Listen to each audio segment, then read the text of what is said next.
ton Saint-Esprit vienne et prenne le contrôle. Chaque situation qui trouble mes pensées, qui m'empêche de vivre, d'être heureux, mes soucis, mes fardeaux, à tes pieds, à tes pieds. Ce sera trop long. Je veux juste vous dire qu'ils ont reçu un fardeau. Depuis un moment, nous communiquons. Je leur fais les rapports par rapport à ici. Et ils ont dit, le Seigneur nous a dit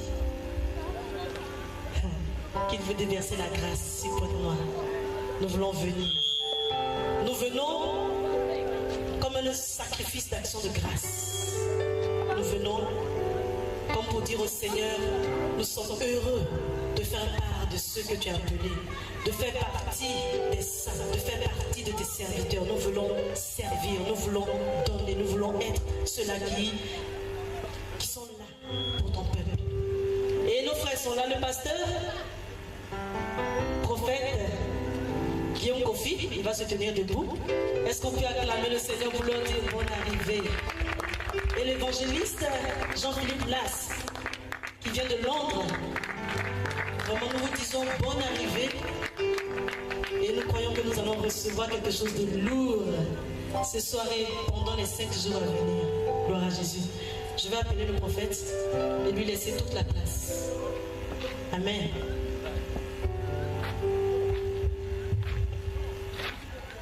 Gloire à Dieu.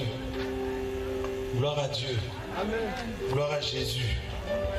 Gloire au nom qui guérit, au nom qui sauve, au nom qui te donne la capacité d'être exaucé, au nom qui a été capable d'ébranler les principautés, les autorités et qui les a livrés en spectacle en triomphant de par la croix. Gloire à celui qui règne dans les cieux, sur la terre, sous la terre, dans les eaux et dans les airs. Gloire à celui qui est couronné de gloire et de magnificence, à celui qui avance avec puissance et autorité. On va se lever et acclamer ce nom puissant de Jésus. Tu vas crier Jésus avec moi en l'acclamant.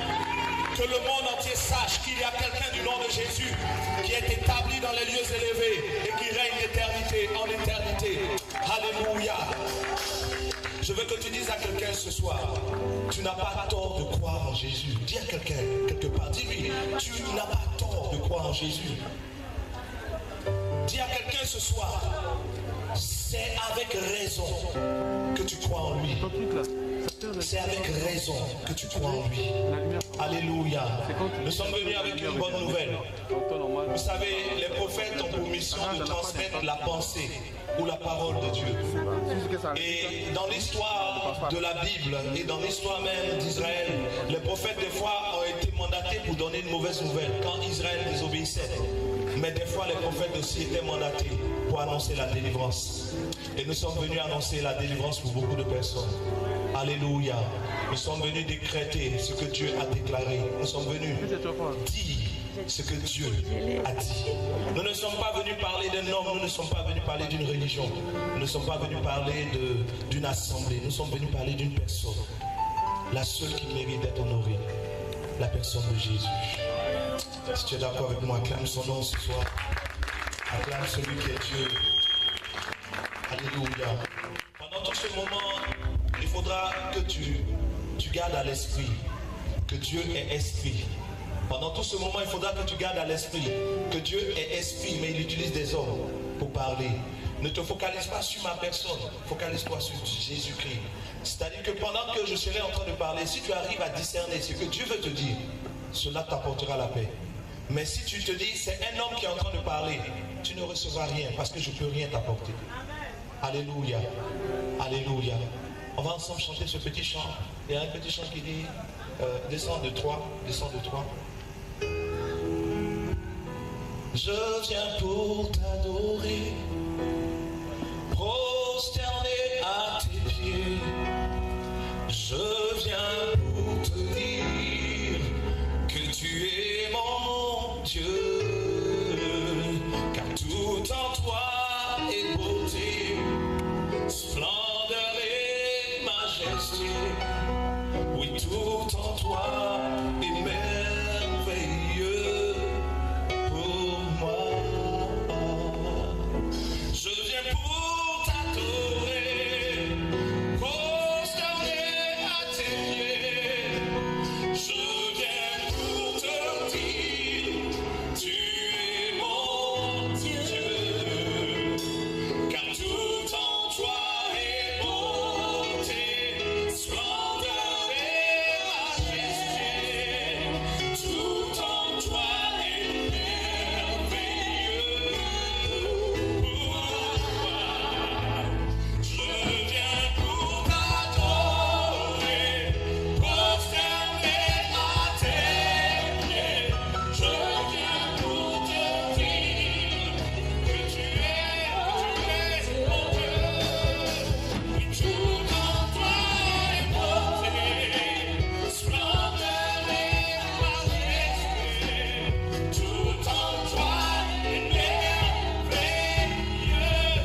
Dieu lui donna le nom de Adam. Et Dieu lui fit une compagne du nom de Ève. Et Dieu leur dit, dominez, assujettissez la terre, prenez le pouvoir. Et Dieu s'est mis lui-même à coacher Adam et Ève, à leur donner les directives. Dieu a créé les animaux, mais Dieu donne la capacité à l'homme de nommer les animaux, parce que Dieu voulait impliquer l'homme dans ce qu'il faisait. Dieu a voulu que l'homme devienne un partenaire, que l'homme commence à être comme lui, parce que Dieu domine, Dieu est souverain. Et Dieu voulait que l'homme prenne aussi la capacité de gouverner, de conduire les choses. Mais la Bible nous donne l'histoire la plus tragique de l'univers, là où l'homme décide de devenir son propre maître, où l'homme se dit, même sans Dieu, je serai capable d'avancer. Et l'homme décide de poser un acte, l'acte de manger le fruit de l'arbre. Lorsque l'homme a pris le fruit de l'arbre et qu'il en a mangé, l'homme a simplement dit à Dieu, c'est vrai que tu veux m'apprendre des choses, mais je veux voler de mes propres ailes. Et donc l'homme est sorti de la couverture de Dieu. Et l'homme a commencé donc, après cela, à être rejeté. Dieu lui a dit, tu sais, j'ai voulu te maintenir dans ce lieu de délice, mais puisque tu veux être libre, va loin d'ici. Parce que dans le royaume des cieux, il n'y a pas de démocratie. Le royaume des cieux est bâti sur une loi qui dit que Dieu est souverain. Alléluia.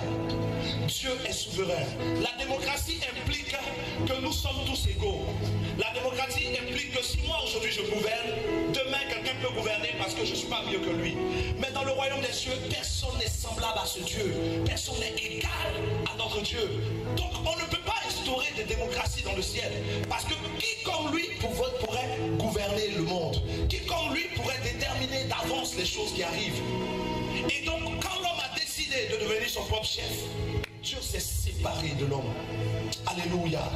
Après que l'homme soit tombé, la Bible nous donne dans sa pensée que la chute de l'homme a été la chute de toute l'humanité. Parce que la Bible dit qu'un seul a péché et tous ont péché.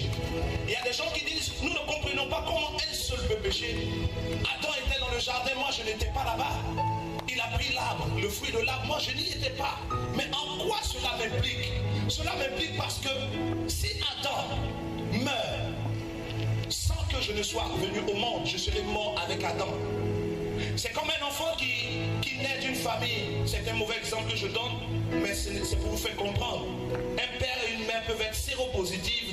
L'enfant qui naît n'a pas encore couché avec quelqu'un, n'a même pas encore eu de transfusion sanguine, mais il peut porter le VIH parce qu'il hérite du sang de ses parents.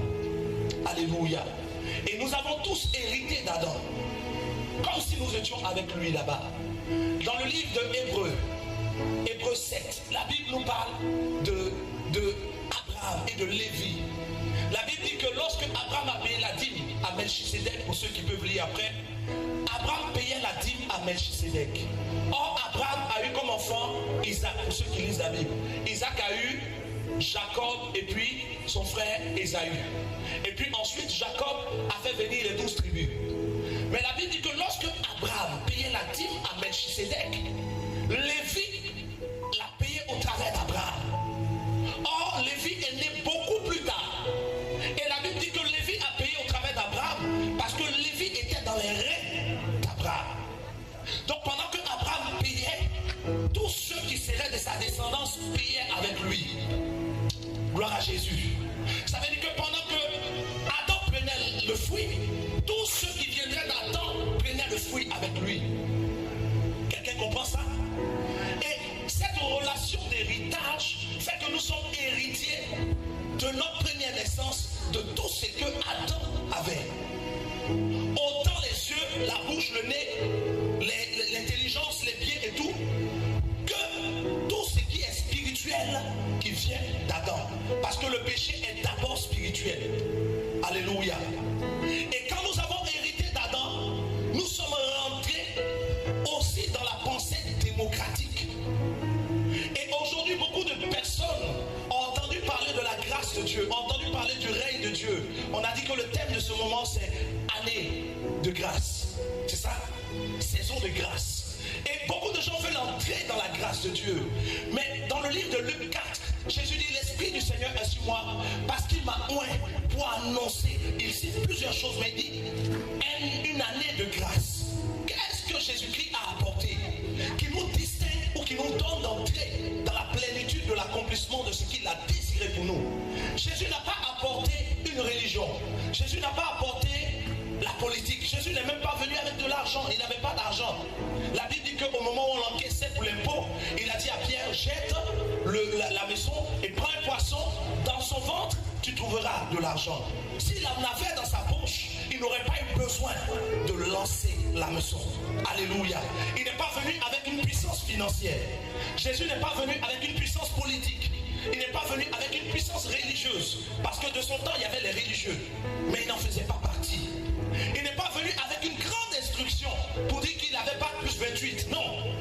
La Bible même dit que les gens disaient non, mais celui qui n'est pas instruit, comment sait-il ces choses? Je vais passer et mettre une parenthèse pour dire à quelqu'un qui m'écoute que l'origine de ta naissance ne détermine pas la fin de ta vie. Quel que soit le lieu où tu es né, cela n'est pas le lieu capital. Ce qui est capital pour toi, c'est la rencontre que tu fais avec celui qu'on appelle Jésus. Le niveau de ton compte en banque ne détermine pas ce que tu es. Parce que Jésus-Christ, qui est le modèle de l'Église, n'est pas venu avec un grand compte en banque. Le compte en banque de Jésus était spirituel. Il est venu sans beauté ni éclat. Si aujourd'hui un homme te dit que tu n'es pas belle, je parle à une femme. S'il te dit non, tu n'es pas suffisamment belle pour être avec toi. Si ton miroir te dit que tu n'es pas belle, ce n'est pas le plus important. La Bible dit que Jésus n'avait ni beauté ni éclat, mais cependant sur sa vie reposait toute la gloire de la puissance et de la présence de Dieu. Quel que soit ce que tu penses de toi dans un miroir, je t'annonce aujourd'hui que la beauté d'un enfant de Dieu est d'abord spirituelle. Est-ce que tu comprends le message? Quelqu'un peut balancer sa main? Je ne vois pas bien ta main. Est-ce que tu peux balancer bien ta main? Alléluia. Il n'est pas venu avec une puissance politique. La politique est basée sur les argumentations des hommes. Lorsque